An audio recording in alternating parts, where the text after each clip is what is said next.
Nouvelle session d'information sur Social Télévision. Mesdames, Messieurs, bienvenue à cette grande édition du journal. Tout de suite, voici les grands titres. Le mouvement de libération du Congo MLC du chairman Jean-Pierre Bemba Gombo a totalisé 26 ans depuis sa création. Une messe d'action de grâce a été organisée au cathédrale Notre-Dame du Congo. Le vice-ministre de la Justice et chargé du contentieux international était ce mardi devant la presse pour le compte rendu de la première audience du procès RDC au Rwanda. Bienvenue à tous. Le mouvement de libération du Congo a célébré ce lundi 30 septembre ce 26 ans d'existence en la cathédrale Notre-Dame du Congo. Une célébration marquée par la présence du secrétaire général de l'UDPS, Augustin Kabouya.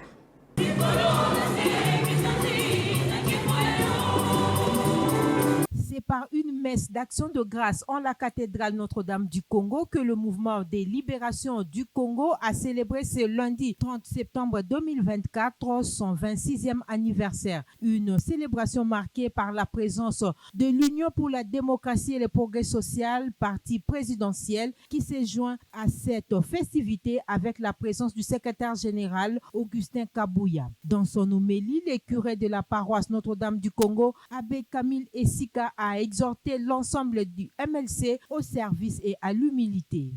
C'est dès que lorsque nous nous oublions que le Seigneur pense à nous.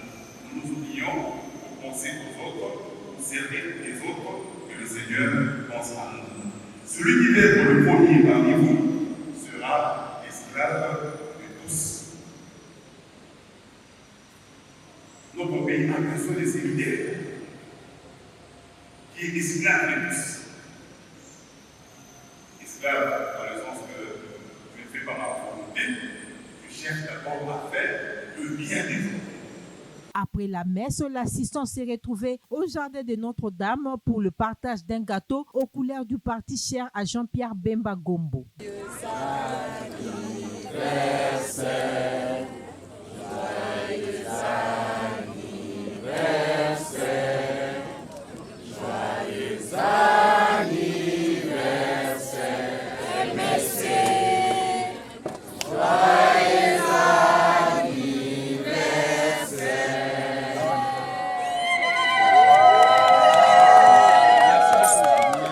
Le numéro 1 du MLC n'a pas manqué de mots en ces jours si solennels.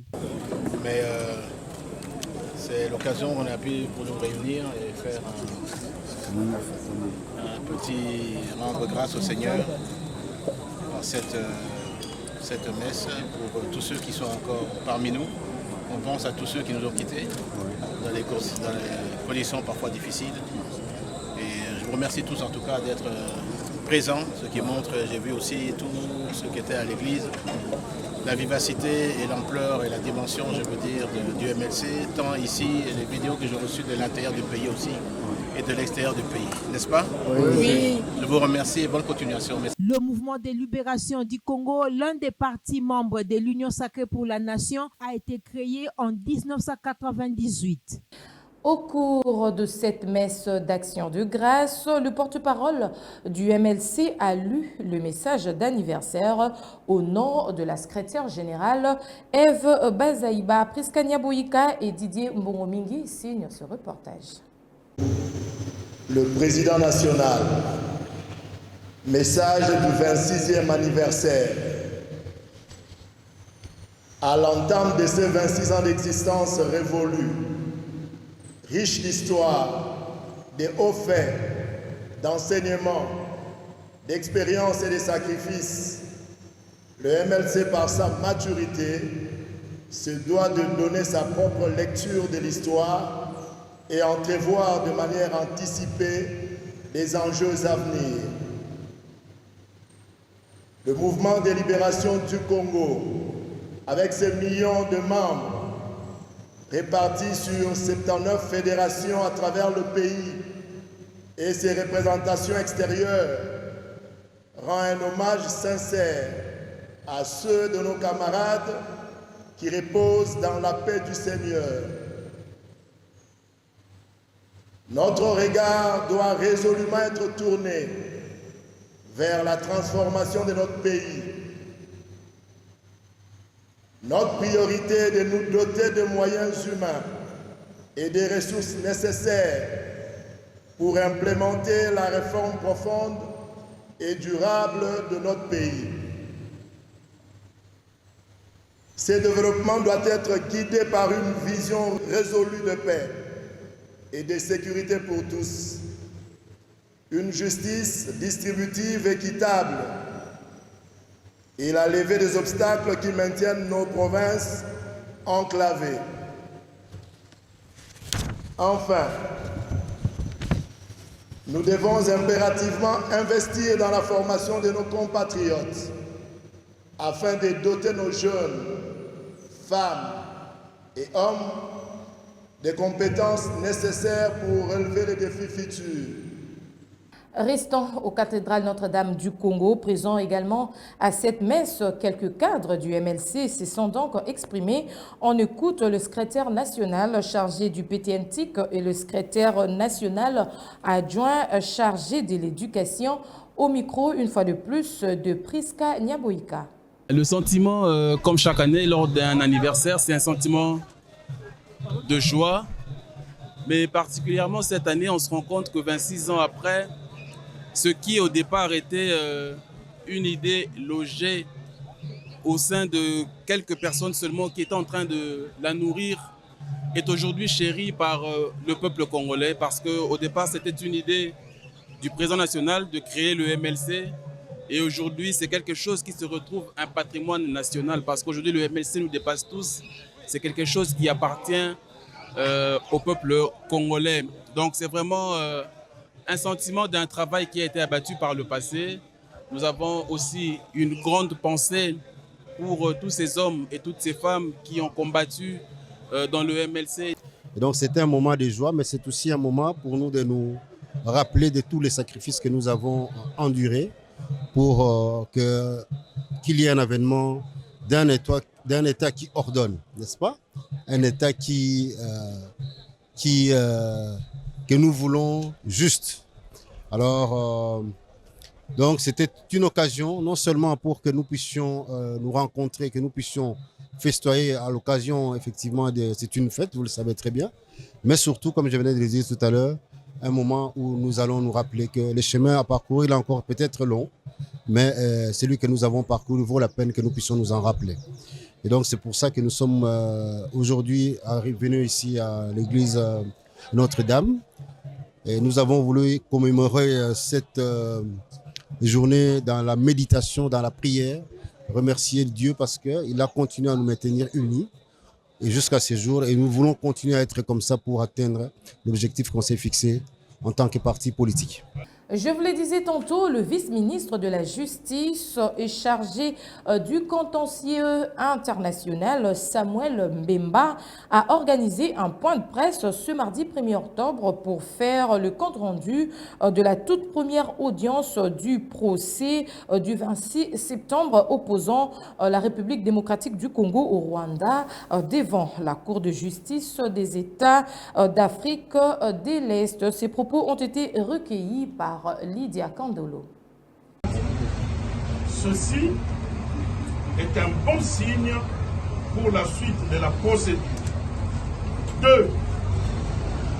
Les avocats du Rwanda étaient manifestement préparés à bloquer la procédure. Leur ligne principale de défense était notamment les rejets de tous les dossiers, tous les documents en français, notamment la procuration des avocats et les rapports des Nations Unies qui confirment la présence militaire du Rwanda en RDC.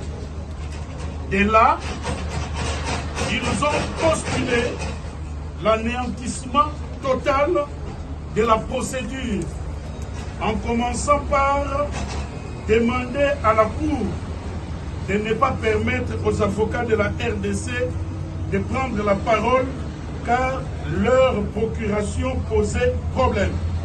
Ne sont pas qu'antérieurs à notre adhésion à l'EAC, mais elles continuent jusqu'à ce jour et ceci viole l'acte constitutif de l'EAC. 6.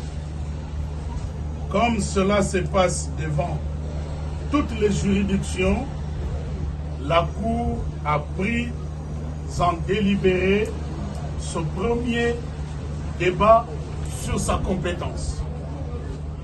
Elle se prononcera par une décision avant d'entamer le fond. Va-t-on vers une année blanche pour cette année scolaire 2024-2025? En tout cas, cette question vaut sa raison d'être avec le cours qui ne sont pas dispensés dans les secteurs publics.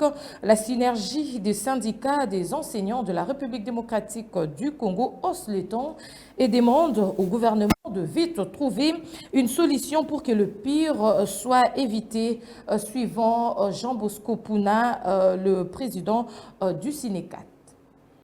Nous constatons ce jour que les écoles ne fonctionnent pas depuis la rentrée scolaire 2024-2025.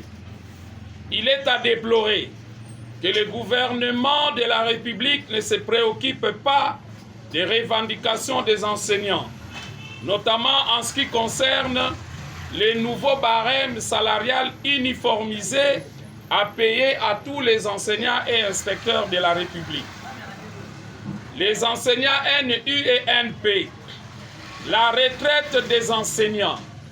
De même, le Parlement congolais, en sa qualité d'autorité budgétaire, ne statue pas sur les minima des $500 exigés par les enseignants. Nous demandons au gouvernement de la République de donner des réponses aux préoccupations ultimes et légitimes des enseignants avant le 5 octobre 2024, date dédiée à la Journée mondiale des enseignants.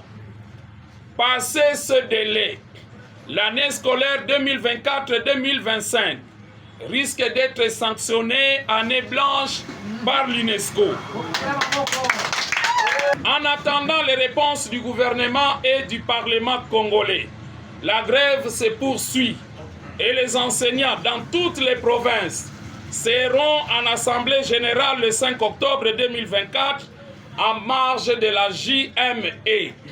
Les parents sont tenus à faire pression sur le gouvernement car l'éducation est un droit à chaque enfant.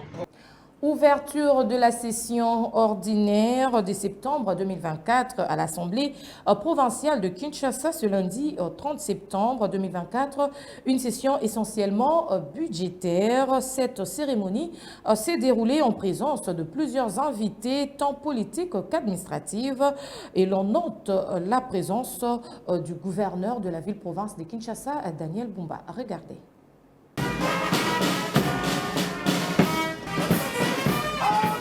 La cérémonie solennelle de l'ouverture de la session ordinaire de septembre 2024 a eu lieu ce lundi 30 septembre à l'Assemblée provinciale de Kinshasa. Dans son discours, le président de l'Assemblée provinciale de Kinshasa, Lévi Mbuta, a souligné que cette session ordinaire sera essentiellement budgétaire et a appelé les élus provinciaux à s'atteler au vote et à l'examen de tous les projets dédiés à caractère budgétaire. En outre, l'Assemblée provinciale de Kinshasa a recommandé au gouvernement provincial le paiement des émoluments des conseillers communaux, mais aussi l'évaluation de la certification de la dette publique, la lutte contre les détournements des recettes perçues mensuellement au poste de quarantaine de Mongata.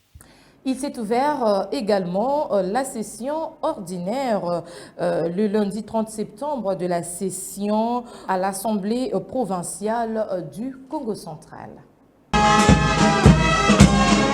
C'est en présence du gouverneur du Congo central, Grace Bilolo, que la cérémonie de l'ouverture de la session parlementaire est intervenue ce lundi 30 septembre à l'Assemblée provinciale du Congo central sous la présidence de l'honorable Papi Mantezolo. Dans son discours, le numéro 1 du Parlement du Congo central s'est apaisanti sur l'objectif principal de cette session. En même temps, un honneur et un agréable devoir pour nous de vous accueillir à cette cérémonie solennelle de l'ouverture de notre session ordinaire de septembre 2024 qui est essentiellement budgétaire. Elle s'étendra du 30 septembre au 29 décembre 2024. Rappelons que cette session dite budgétaire va du 30 septembre au 29 décembre 2024. Actualité sportive, on en parle avec cette triste nouvelle. Une étoile de la NBA et du sport africain s'est éteinte. Le légendaire basketteur congolais Mutombo Dikembe est décédé lundi 30 septembre à 58 ans du haut de ses 2,18 m. Le natif de Kinshasa est tombé après 2 ans d'un lourd combat contre une tumeur de cerveau. The Pistons should win this game. Quick move by Hill. Mutombo. 4 fois meilleur défenseur de la Ligue nord-américaine, l'une des premières superstars du basket venue du continent africain, Dikembe. L'ancien pivot est décédé lundi d'après une annonce de la NBA. Il souffrait d'une tumeur au cerveau depuis 2 ans. 55, c'est le numéro légendaire floqué sur plusieurs maillots de la NBA qui a tracé le destin d'un jeune Quinois au pays de l'oncle Sam. Mutombo Dikembe ou Ampolondo Mukamba Jean-Jacques a passé 18 saisons à travers différents clubs de la NBA. Sélectionné en 4e position de la draft 1991 par les Nuggets de Denver, le géant s'est très vite fait un nom devenant All-Star dès sa première saison. Meilleur défenseur de la saison en 1995, le Mont Mutombo remportera cette récompense à 4 reprises au total, 1995, 97, 98 et 2001. Sous 3 maillots différents, les Nuggets de Denver, les Hawks d'Atlanta et les 16 de Philadelphie, franchise avec laquelle il dispute la première de ces 2 finales NBA en 2001. La deuxième aura lieu en 2003 face au Français Tony Parker avec les Nets de New Jersey. Avec 3289 contre cumulés en carrière, il trône à la 2e place des meilleurs dans cette catégorie, coincé entre Hakim Olajuwon et Karim Abdul-Jabbar. La carrière de Dikembe Mutombo a pris fin en 2009 sous la tunique des Rockets de Houston. En 2015, il était élu au Hall of Fame de la NBA. En octobre 2022, la Ligue nord-américaine de basketball annonçait sa maladie le 30 septembre 2024. Il est décédé entouré de ses proches. Voilà, c'est donc par cette page noire que nous mettons point à cette édition d'information. Merci à vous de l'avoir suivi et surtout, bonne suite de programmes sur Social Télévision.